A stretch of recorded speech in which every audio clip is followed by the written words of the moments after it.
Hi Gemini! Welcome back sa ating Tagalog Reading Channel. Ako ay si Abby at isa akong intuitive reader.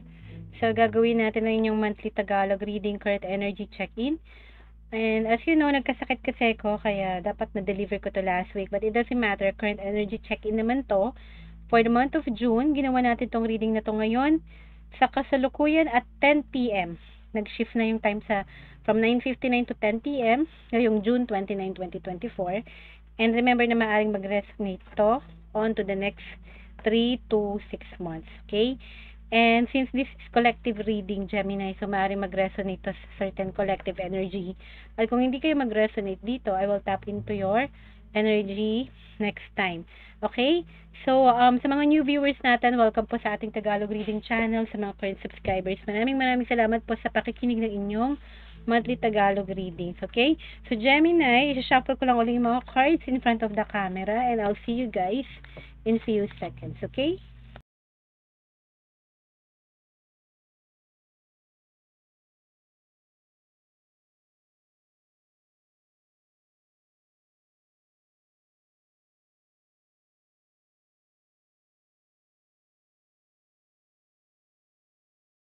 Hi, Gemini. So, kukuha tayo ng 7 cards para sa inyong reading. Current energy check-in from June all the way to the next 3 to 6 months. At ang card na gagamitin natin ay ang The Sacred Self-Care Oracle Deck.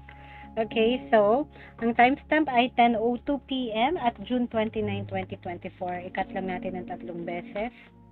Okay? Are you ready, Gemini, sa inyong normally ginaganyan ko pa rin, isa pang cut reading. Okay? So, first card, Gemini, take a walk. Okay? Card number 2, be still. Number 3, nandyan ang sweet treat. Okay, pakita natin. Sa fourth card, nandyan ang movement. Maraming ko muna nakakuha ng movement card. Pleasure. Sa fifth position. Sa pang-anim, nandyan ang, wow, ito first time na lumabas so far sa reading for this month. Spend time with animals. A new beginnings mo. So, it's more like a self-care for you, no? What do you need to do for yourself, no? And read at the center. Are you ready, Gemini? Okay. So, sa first position nyo, release position, nandyan ang take a walk. I think this is something similar din sa Sagittarius first position, if I'm not mistaken, no? So, yung take a walk, meaning leisurely walk in the park, no? Everything looks so easy and parang walang energy ng rush, walang energy ng stress or anxiety. So, it's more like you're taking your time, no? Na-appreciate mo yung present time. So, yun yung kailangan mo daw gawin, no? Release position, meaning it's either totally let go, no? Kung masyadong excess baggage or toxic, but it could also mean na release about time na hino-hold back mo or matagal mo nang hindi nagawa and finally kailangan i-embrace mo na, no? Yun, so I feel like yun yung latter, no? So, relax daw. If you know, if it's been a while na medyo hindi tayo naging kalmado, it's about time na find some joy sa strolling or sa slow pace, kumbaga. Hindi naman super slow pace, pero yung pace na casual, no? Like, para ka nga naglalakad sa mall, strolling or naglalakad sa park or walk in the park. Parang everything feel and look so easy muna. Okay? Walang element na nagmamadali or walang element na masyadong mabagal or stuck. May movement, yes, kasi naglalakad. May progress, pero it's parang you're living the moment, you're living at the present time. Yun ang sinasabi dyan, okay? Now, sa position, kailangan mo ipagpatuloy. Sinabi dito, be still. So, nakita mo to pala yung babae na to naglalakad sa park. Okay? Ngayon, dun sa position to mo nakalagay, be still. Ito yung kailangan mo ipagpatuloy. So, you see, in take a walk, may energy ng calmness. And at the same time, kailangan mo daw ipagpatuloy is be at peace, be still, relax lang, calm lang. Okay, whatever it is, kung galing ka sa situation na magulo or chaotic or stressful, and nag-transition ka na sa medyo kalmado and quiet and serene na ang situation mo or yung state of being mo, pagpatuloy mo daw yon. Okay, I think kita mo to nasa reverse position yung babae. Okay?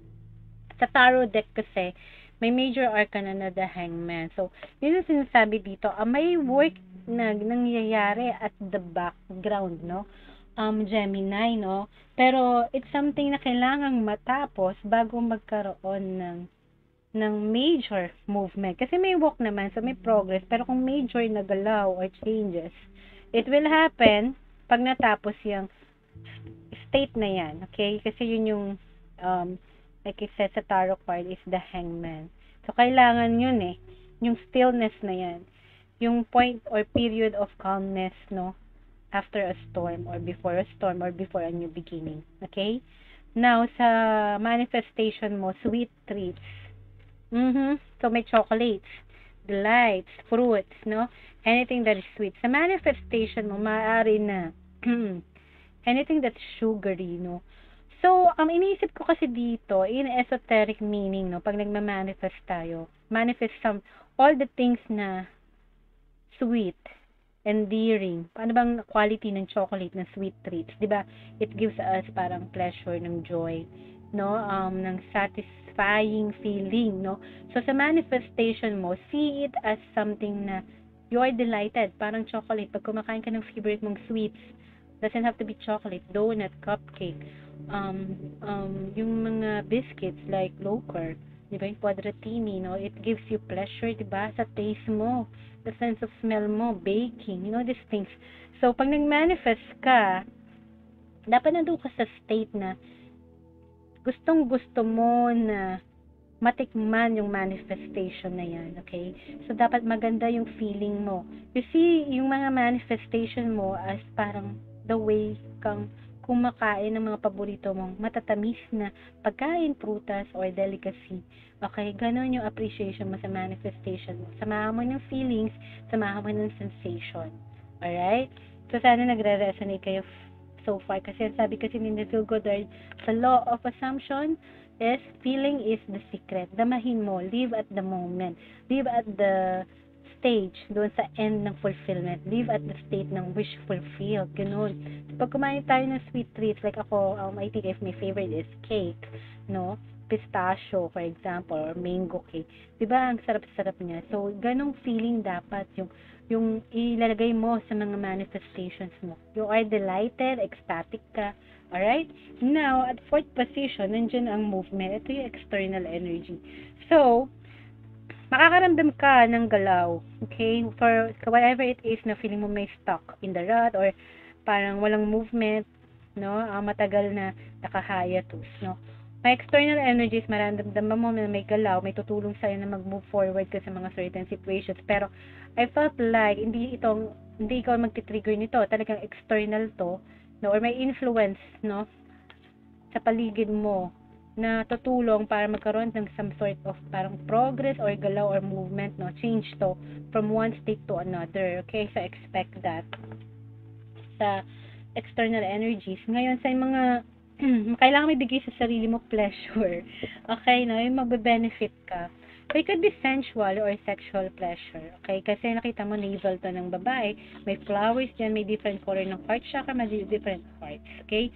So, it's also about giving pleasure din sa sensuality mo, sa sexuality mo, and sa feminine or masculine energy mo. But since this is parang katawan ng babae, cater to women, you know what I mean, diba? Pero it's aside from physical pleasure, it could also mean appreciating your body, okay? Appreciating your health. Or when was the last time you enjoy?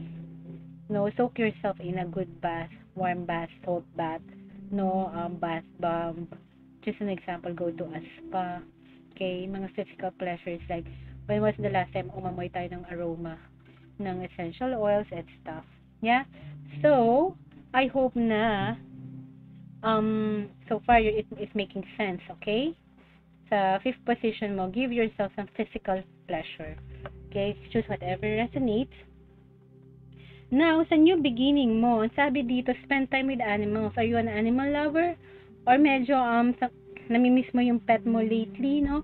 Or maybe talagang mahilig ka sa animals in general?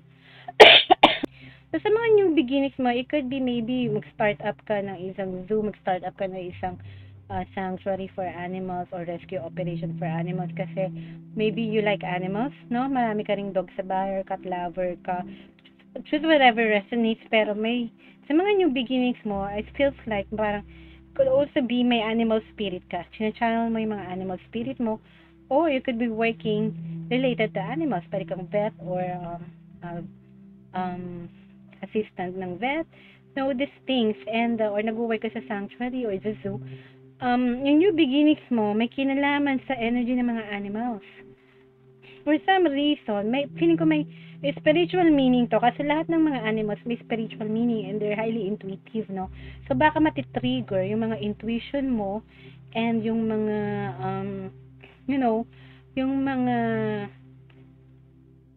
emotions mo dahil pag nakakita ka ng animals baka mas empathetic ka, 'di ba? Pag nakakanood ka ng mga video sa TikTok, mga rescue dogs, no? Natitrigger ka na heighten yung sensitivity mo, yung compassion mo, which is a good thing. So yung mga new beginnings could symbolize having some sort of empathy, compassion, and love. Okay? Yun yung sinasabi dito. Choose whatever resonates.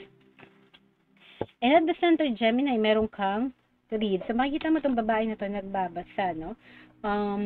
Read. So, this is the thing na parang kailangan mo matutunan or you have yet to learn. So, sinasabi dito, improve knowledge. Whatever knowledge ang inaasa mo ngayon, sinasabi dito, study, learn more, be more inquisitive. Parang it feels like be thirsty for knowledge, no? Could be spiritual knowledge, higher knowledge, whatever it is, esoteric or metaphysical. It doesn't matter as long as you feed your brain and your soul with new learnings, with new perspective, with new lessons na makakatulong sa'yo. Okay? So, sana, maybe naglo-learn ka ngayon ng bar exam, licensing exam, no? Nagpe-prepare ka, pwede rin metaphysical, nag-aaral ka ng law of assumption, mga manifestation techniques, anything that could benefit you in the long run, no? Mag-grow ka. So, sana, no? That's your reading, Gemini, no? So, I hope nag-resonate kayo sa reading na to, guys. And if it doesn't resonate, I will tap into your energy next time. I'll see you guys in your next month reading. Take care. God bless. Mahal ko kayo, Gemini. Bye!